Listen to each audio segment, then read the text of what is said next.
I think the bad part, I think skating overall is a good thing. I had friends back in the day who were into skating, and the negative part of it is the damage sometimes that's caused.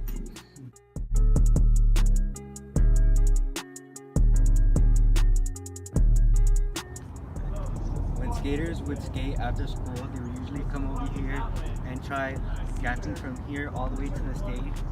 And after a while, the stage starts breaking down, and then that's the damage that's coming to the school.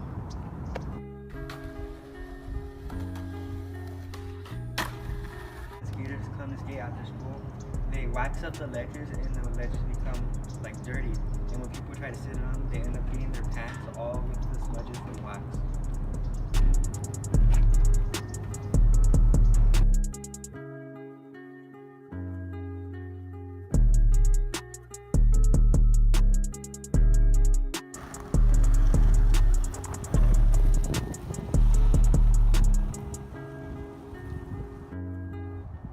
Within the community center, you can see a few benches just like this one, which haven't been skated on, and you can see how there's no visible marks or anything that shows that the bench has been in any type of bad condition. This is a visual representation of a skater skating on top of a bench. As we get closer, you would see how there's grind marks or any type of marks on top of a bench.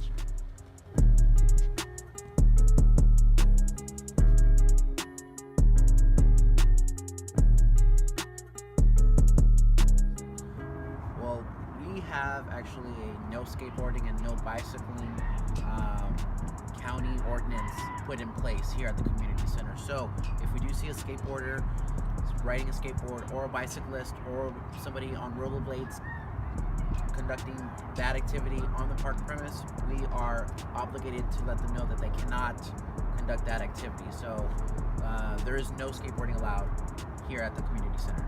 All right.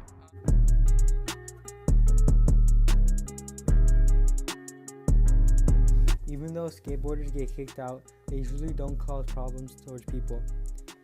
This is 200 people that are surveyed, and the response towards being affected by skateboarders shows they don't cause problems for people. But what are our two solutions?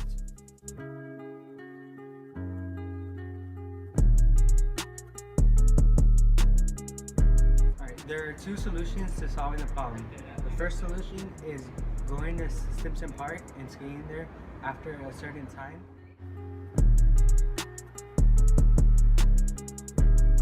Even though the park still allows us to skate after a certain time, we can still be kicked out by cops or any law enforcement based on the rules that must be followed by the park. This is the area where skaters usually skate, and you can see playgrounds and walk areas where people usually walk, and you can see how skaters might injure other people based on them just simply walking by. This is another bench which has been clearly skated, and as we get closer you can see how the bench become rusted from the skaters breaking the green part of the bench, and leads to a playground which could pose a risk towards children. To the left you can see a bench that has been broken because of skating, and to the right you can see a perfectly fine bench. The only pro is being able to skate after a certain time. We can still be kicked out by cops or any law enforcement based on the rules that must be followed by the park. The nearest skate park close to Hacienda Heights is Avenue Park, which is located in Avocado Heights. Getting to Avenue Park is one of the major problems, since skaters don't have enough time or sometimes don't even have a ride to get there. One of the pros of going to the nearest skate park is skaters being allowed to skate in peace without causing any damage or getting kicked out. Going to Avenue Skate Park also has cons, such as cops coming just to kick skateboarders out for not wearing helmets, also the distance, not having enough time, or coming back too late, and the only pro is being able to skate.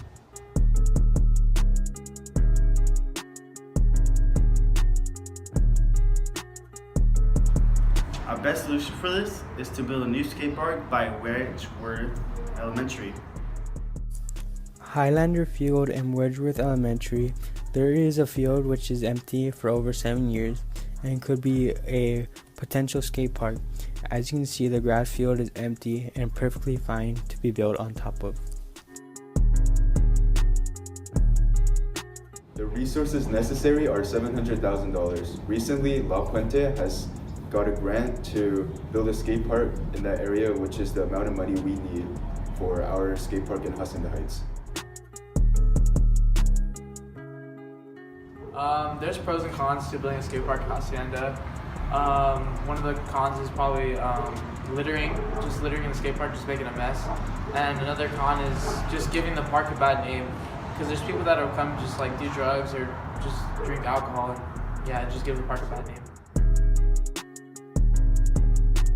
To pay off for the skate park, we need $2 for the people to get in and an extra $2 for the equipment they need, such as helmets and pads. And over the course of a year, we'll have a quarter of the money paid, and over a few years, we'll have enough money paid for the park we want.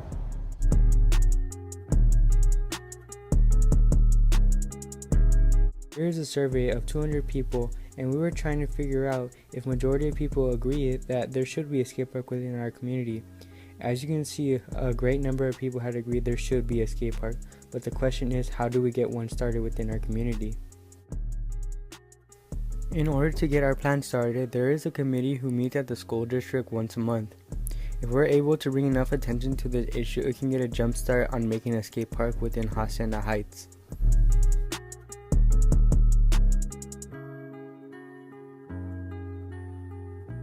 The person directly responsible is Janice Han. She is the supervisor of the 4th district. You're probably wondering, what is the 4th district? Here is a visual map of the 4th district. Also, here's a list of cities included within the district. And towards the middle, you can see Hacienda Heights in one of the unincorporated areas.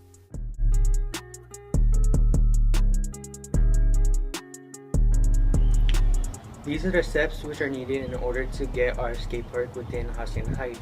We need to get enough support to go to the committee.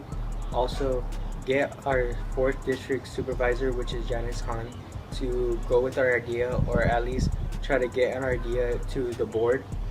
And hopefully these steps will lead to a skate park within our community.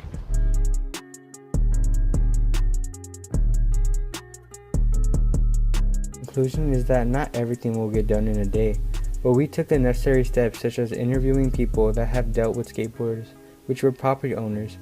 Hopefully we have took the steps headed towards getting this plan started, and hopefully we can reunite the community by building a skate park in Hacienda Heights.